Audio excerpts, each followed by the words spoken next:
Inox Himachal news में आपका स्वागत है। आइए जानते हैं क्या है दिन भर की बड़ी खबरें।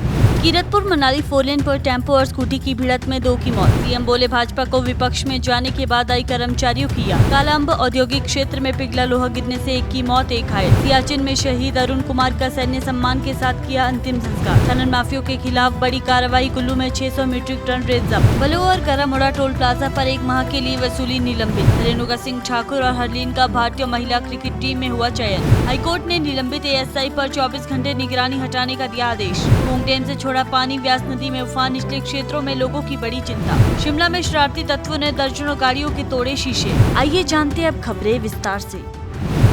कीरतपुर मनाली 4 लेन पर 21 अगस्त दोपहर करीब 12 बजे बिलासपुर के गरामोड़ा इलाके में टेम्पो और स्कूटी की भयानक टक्कर हो गई, जिसमें स्कूटी सवार दोनों व्यक्तियों की मौत हो गई।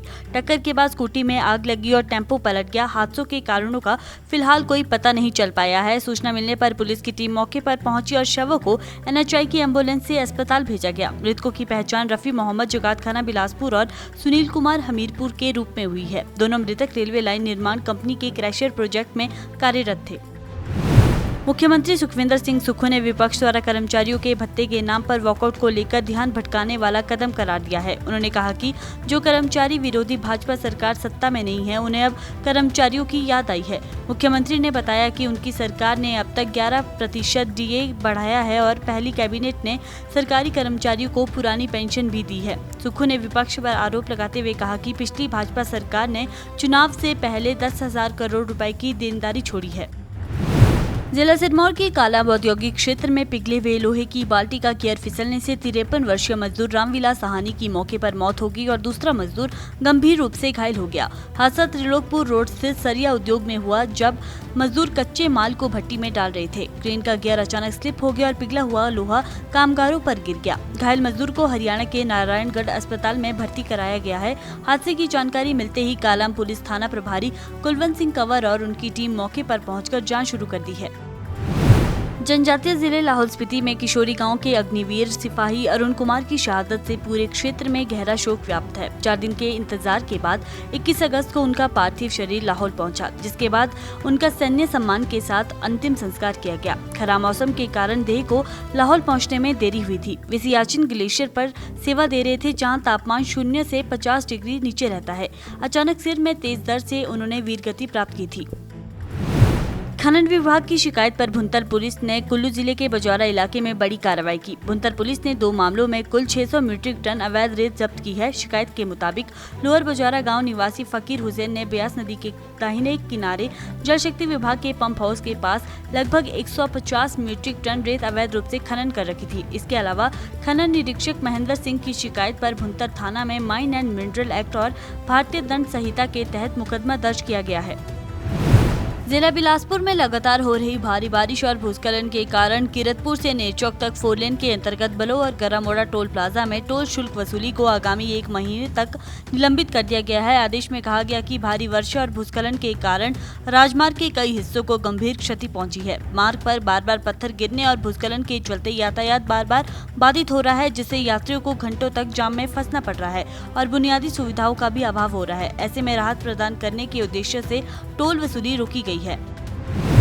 तेज गेंदबाज रेणुका सिंह ठाकुर और ऑलराउंडर हरलीन देओल को भारतीय टीम में जगह मिली है। दोनों खिलाड़ी सितंबर के अंत में भारत में शुरू हो रहे आईसीसी महिला वनडे क्रिकेट वर्ल्ड कप में राष्ट्रीय टीम का प्रतिनिधित्व करेगी। रेणुका सिंह ठाकुर मार्च में आईपीएल के बाद पीठ दर्द की समस्या से जूझ रही थी और उनका इलाज एनसीए बेंगलुरु में चल रहा था। करीब 5 महीने बाद उनकी वापसी भारतीय टीम के लिए बड़ी मजबूती साबित होगी। हरलीन देओल ने भी शानदार फॉर्म दिखाते हुए ये मौका हासिल किया है। भारत की टीम पहली बार 30 सितंबर को विश्व कप मैच खेलेगी और इससे पहले ऑस्ट्रेलिया दौरे पर 3 एक दिवसीय मुकाबले होंगे, जहां दोनों खिलाड़ी अपनी प्रतिभा का प्रदर्शन करेगी। प्रदेश हाईकोर्ट ने निलंबित एएसआई पंकज शर्मा को पुलिस गेस्ट हाउस में 24 घंटे निगरानी में रखने के खिलाफ दायर याचिका पर सुनवाई करते हुए राज्य सरकार को आदेश दिए है कि सुरक्षा के नाम पर पुलिसकर्मी की स्वतंत्रता पर लगाया गया प्रतिबंध तुरंत हटाया जाए। अदालत ने सरकार को निर्देश दिया कि व्यक्ति के मौलिक अधिकारों का हनन किए बिना उसकी सुरक्षा के लिए उचित व्यवस्था सुनिश्चित की जाए। पंकज शर्मा पर चीफ इंजीनियर विमल नेगी के शव के पास बरामद पेन ड्राइव गायब करने का आरोप लगा था। कांगड़ा जिले के निचले इलाकों में बारिश और पोंग डैम से छोड़े गए पानी के मिल जाने से व्यास नदी का जलस्तर बढ़ गया है, जिससे फतेहपुर और इंदौरा के मंड क्षेत्र विशेष रूप से प्रभावित हुए हैं। स्थानीय लोग अपने घर छोड़कर सुरक्षित स्थानों और राहत शिविरों की ओर जाने को मजबूर है। बीबीएमबी के अनुसार 20 अगस्त सुबह 9 बजे तक पोंग डैम का जलस्तर 1383.15 फीट दर्ज किया गया था। फतेहपुर के एसडीएम ने बताया कि पानी छोड़े जाने की मात्रा और बढ़ सकती है। उन्होंने लोगों से अपील की कि वे अफवाहों पर ध्यान न दें और तुरंत राहत शिविरों में पहुंचे। शिमला शहर में 20 अगस्त रात शरारती तत्वों ने सड़कों पर खड़ी दर्जनों गाड़ियों के शीशे तोड़कर अराजकता फैलाई।